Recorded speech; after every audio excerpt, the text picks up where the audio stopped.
of our lives had already set ambush Yeah, say that. and had its plan Come to on trap now. us in our thinking. One of the biggest things, Brother Matt is here, and he served in the battlefield for us. All right, So that our lives would be better. And he went and fought in the mass destruction. But let me tell you, one of the greatest wars that we have to fight is the war of our mind. That's right. That's right. Yeah. Weapons of mass destruction.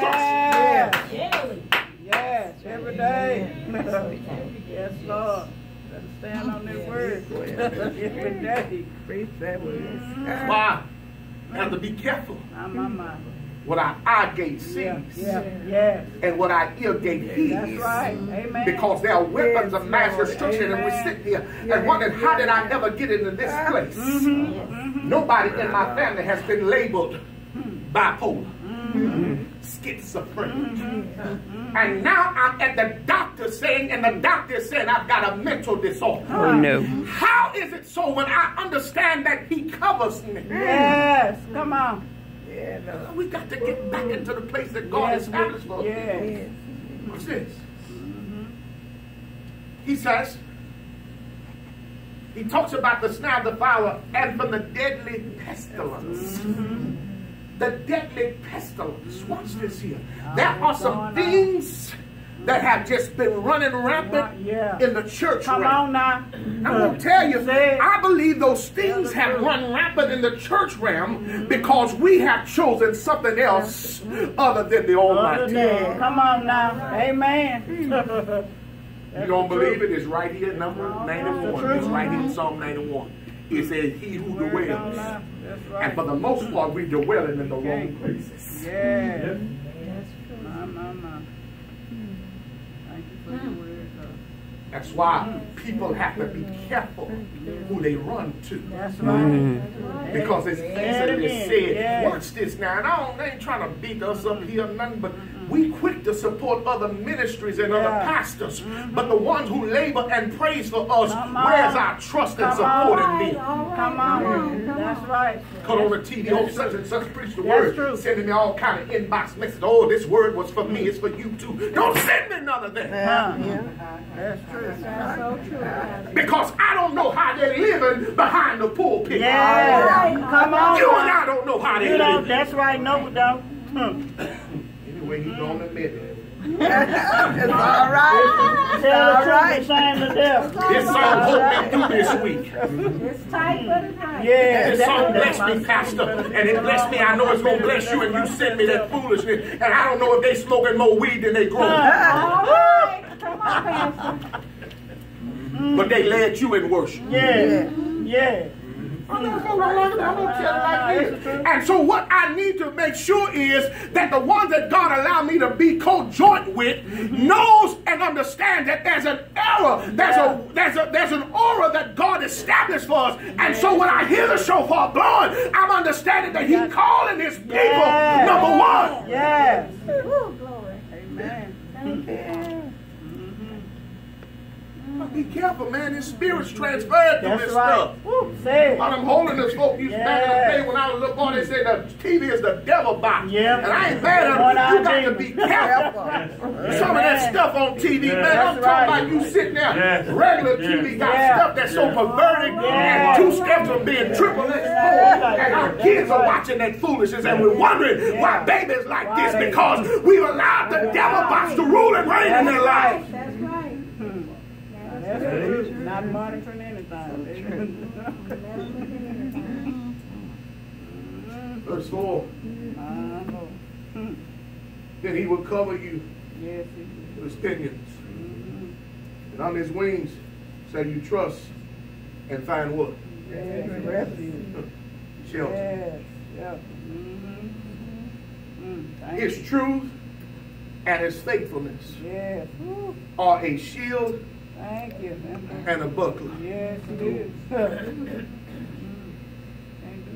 You shall not be afraid of the terror of the night, nor the arrow, or the evil plots and slanders of the wicked that flies by day. Anybody ever been scared before? I've been scared before. remember when I ain't know no better. The elementary school. That's when I started hearing the truth. And they had this old Halloween thing in one of the buildings. I was little. I was little. And somebody was dressed up and scared the living Yeah, they get you. messed me up. We wasn't rich, y'all. You know, this new generation got night lights. Yeah. That's right. Why they out there? I grew up in the hood. Mama and Dad ain't had all that money, baby. You wasn't keeping no light burn. That's right. It was dark. So I'm under the cover. And I'm hearing stuff. And I'm hearing stuff because I opened the door to something. Now, as comical as that sounds, watch this, I'm going somewhere. You and I have been hearing all kind of things. Yeah. Doesn't make it say it was right. Yeah.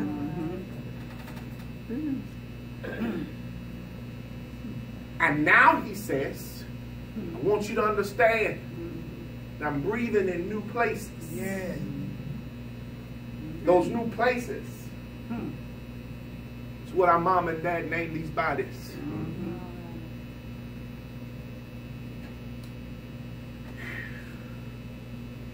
That was another opportunity. I remember some of y'all might know about this. Some of y'all might be too young to know about it. It was a movie. I was a little bit when I was running around in the dirt road down there in Brookshire. And it was a scary movie. I think of one of them Stephen King movies. You know, back. Yeah. And I ain't trying to be gross or nothing, but it was, I'm sitting back and I think about, man, how could you even watch that? It was a movie, and I think it was called The Squirm. Oh, yeah. I didn't watch it. Like it. Worms. Yeah, worms. Just eating up. Yeah. It's called worms. And watch this, y'all, because remember I talked about the mouth gate, the eye gate? Yeah, you know, yeah. watch this. Now I'm in Brookshire, and I promise you, I'm a little boy, and I love my people. And I'm at my grandparents' house off of FM 357 in Brookshire. My granddaddy was a farmer, had plenty of property, land, everything. So I'm now in Brookshire, and in the home now, where my grandparents lived, my cousin was displaced. On the children was displaced. And so they're now living with grandma and granddad. In the home that they live, I ain't know. I'm asking granddaddy. Granddaddy thought everybody can have whatever they want when they're in the house. I saw some Rick's bits there just come out. I looked at them. I wanted some, so I asked my granddaddy. Now this after I seen this foolishness on TV. I asked my granddaddy, can I get some? He said, yeah, baby. It's in the house, get some. My granddad said. Grandmother was down at the encampment building cooking. She wasn't at home, my cousin wasn't at home, so he didn't know. I thought he knew evidently. But when my cousin got home, she told grandmother that somebody been in the peanut butter rich bitch crackers. Grandmother tore my hide up because she said I was still. Now, may I mind you, I asked my granddad. Now, can I bring it to 21st century time? Brother Matt Debo wasn't in the house at the time, Grandma. When Granddaddy said I could have it, she cooking. She don't know the mechanism of what led me to get me some. First of all, I couldn't reach up there. The first time. She cocked and ready and loaded. I see where my mama got it from. And she didn't literally whoop me with her hand. She whooped me with her tongue. So now I done watched Squirms, and now I'm upset, and I go to bed angry because she just chewed me out over something that I did not steal. That's right. Oh, baby. They gonna see better have me than will me. Yeah. And so now she chewed me out, and now it's been a custom in our family. Now lay me down to sleep. I should lie the Lord with. Pray the Lord, my soul will tell. That's what they taught me. I'm not going to be honest, they taught me that. Yeah. And so now, I got the other prayer, but I'm mad at the same time. I'm going somewhere with this, y'all. Take time. I ain't even 8 yet. Not 8 years old. I'm just trying to tell y'all because I still see this stuff in my head. Yeah. And now I'm angry, and I got to say a prayer. I'm angry at my grandmother because she said I'm a thief. Ain't no thief. So now, with my little self, I pray that the Lord bless everybody. I can talk about it now because I did it out of ignorance. Pray that the Lord bless everybody. Except my mean grandmother.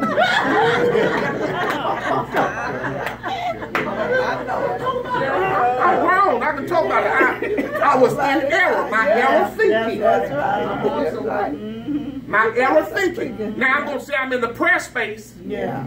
But I got a problem. Now, I'm in the prayer space. And I got a problem. Well, I prayed that now. Lay me down to sleep, Sister Angela. Watch this. I went to sleep. After I uttered, bless everybody, said my grandmother. And the same squirms that I was watching. Oh, I'm telling you, God is real. Yeah. I'm telling you. Now, I know y'all see that's talking about it crazy. The same squirms that I watched, everybody up on the man, they tore me up.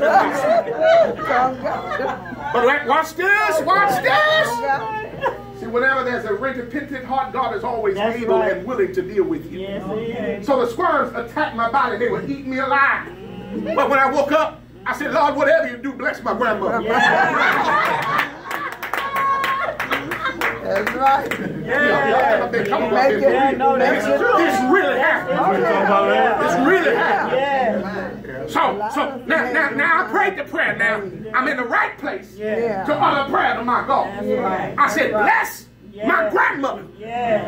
I slept like a baby. All right. The squirms had to go away. Watch this now. And the analogy that I'm trying to render to us today, we got to be careful that when we utter something to our Father, the Almighty, because the book says that when we stand praying, we ought to forgive. And matter of fact, it says before you pray, you ought to go back and get it straight. You got to get it right. Now, I told you I wasn't 8 yet. I wasn't 8 years old yet. And so I didn't know the scripts. Amen. But now that I know this, I've got to be careful of what I'm saying, hearing, and watching. Can I go old school? Because we sung this when I was a little boy in the church. Oh, be careful, little eyes, what you see. You know, I know they say, well, that's just a little bit of church song. But it has life. Yes, it does. Yes. Because the Father up above is looking down in love. So be careful. Little eyes, what you see. Then it goes on to talk about ears and all the mouth and all that. We have to be careful because I'm telling you, it is the gate to something. And whenever we open the gate to something, it's like the scripture says, it's like a city without walls, anything can come in. That's right. And wondering why we messed up. Because we opened the door to something that wasn't profitable for our own living. Yes, beautiful. I challenge us to open the door to the newness that the Father has poured into our lives from the very beginning. It's always been, it forever will be. Where am I dwelling? This point in my life, in our lives, and ask ourselves, is my life better now that I come into this? But those something good. Because the things of God are not burdensome or boring. That's right. Somebody ever come to the place, the house, temple and say, came, service was boring or I didn't enjoy it, we ought to check. That's right. Check yourself. That's right. ourselves. Amen. Because if it was boring or burdensome, I've got to understand that I was the one that opened the door to boring That's and right. burdensome. Amen. Because I let it in. Yes. I told the gate, you're welcome. Because for the most part, many of us, and even now, there's somebody right now, their mind is already entertaining something else than the first word that he gave.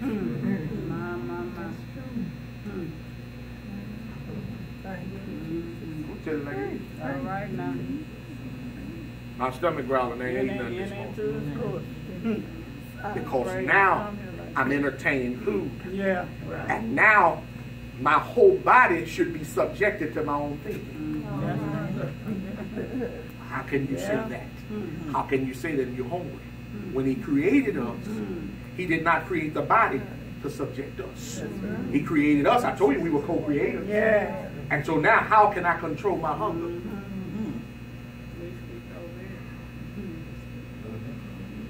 Amen. Anyhow. Amen.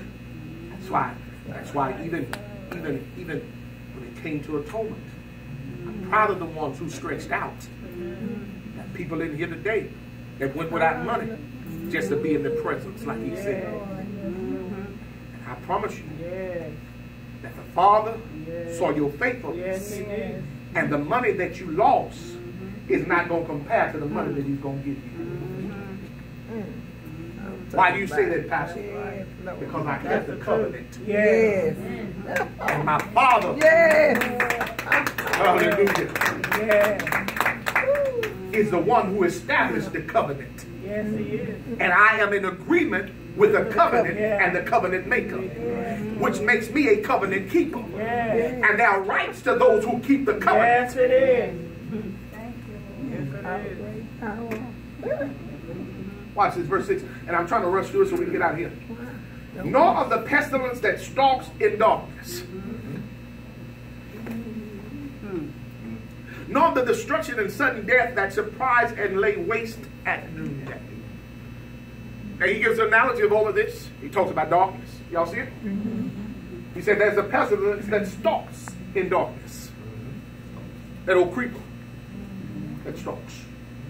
Now that's some kind of pestilence that's in all of our lives. I'm going to be honest. And it stalks. And here's the thing is, that the stalk will come in, then I welcome it. He goes on. He says, nor the destruction and sudden death that surprise and lay waste at noonday. We got folks doing all kinds of stuff. Parading, looking over bodies, doing all kinds of stuff. It says there's a destruction, sudden death, and surprise and lay waste at noonday. Remember a few weeks ago I talked about them high points. There's some high points that we wanted to make sure that we were covering ourselves. These are the reasons. I told you, and then he allowed me to parallel all of this. And this is the reason. We've got to make sure, that's what the scripture says, to meditate upon this word day and night. I'm serious. There has to be a place that I understand that there's purpose and a plan that the Father has given, that I cover myself, my home, and my whole environment with His word. Watch this. I'm coming to a quick close. It says, 1,000 may fall at your side and 10,000 at your right hand, but it shall not come Nigh your dwelling. all of around us. There's all kind of things happening. Some folk that we've been close to seem as though that it's been around us for years, and now they're no longer with us. Amen. I'm almost there.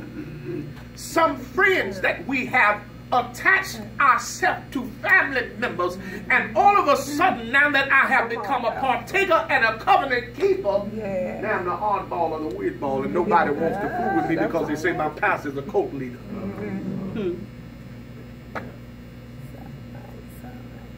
He says, I'm taking you to a higher place. I talked to people years ago. Zion is calling us to a higher place of praise. I've got to understand that when God leads me into new eras of my life, new territory, he's birthing something in me. And what I have to understand is that along with the birthing, there comes pain. That's why folk that we say are our loved ones are now seem like they become the vandals of our lives. Yeah. Let's go read a scripture that we read. It says, come out from amongst them and be ye separate. And here's what I must understand. There must be separation because he did not call me to be thinkers like he called everybody. You are the called out of God. And so now, those friends that we once had, that's why they cannot be our friend, because I am now a peculiar person. Because I realize and recognize that the Father has put an anointing on my life. And that there is an assignment that he has within me that I must accomplish. And so that's why people will not understand that the things that I say seem crazy, might seem spooky or foolish. But if you ever bring it to the door post of my life, I'm able to reason with you and share with you why I am in my life. Because he says that, beloved, that we ought all give an account for everything. So folk ask you, why do you go to church on the Sabbath? You'll be able to give intelligent reason and scriptural backing. Why do you keep it? And then you'll be able to reverse the thing. Why do you go on the day that you go on?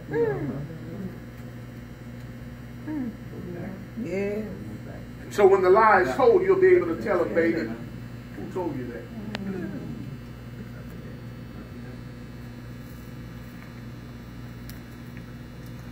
I'm done. Let's stay.